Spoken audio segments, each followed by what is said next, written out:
বসে বসে রাধারানী জপ করো। গোবিন্দ বসে বসে রাধারানী জপ করছে, এদিকে তুলসী এমন করে ভিড়ছে, হাতে মালাটা দেখেছে। এই তুলসী, তুই কি আমার বধুর দেখা পাসনি? তুলসী কথা না বলে,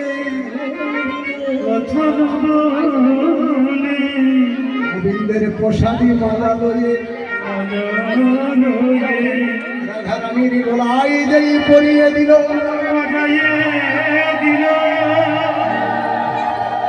যেই রাধারানীর গলায় পরিয়ে দিল, রাধারানী কৃষ্ণ পদ পাগলিনী হলো।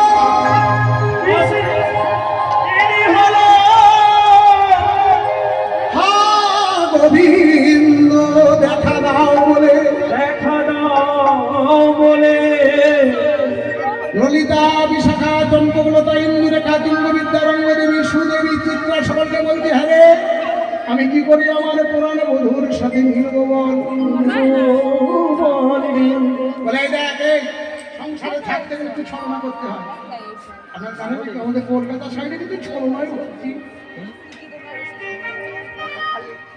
এই আপনাদের কথা বলিনি, আমাদের এদিকের মেয়েরা 18 রকমের ছোলা কলা জানে। কত রকমের বললাম?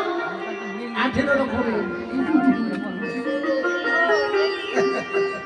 রাধে রাধে বলছে, রাধে তুই ছোলা কলা কর, নইলে গোবিন্দকে পাবি না।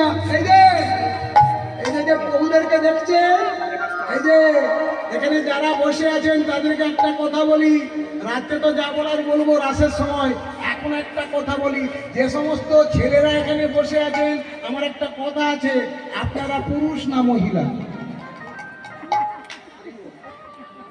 কি বাবা? এই দেখ, এই প্রভু সব কি প্রশ্ন হয়? আপনার পদধূলিটা একটু দিয়ে বলে কিনা মহিলা। আমার মা এসেছে কীর্তন শুনতে, মা যদি কীর্তন শুনতে আসতো তাহলে দরজা খিলেটে দিত। বলে কিনা মহিলা, আসতে বাবা, ও অর্থে মহিলা বলেনি, আসতে।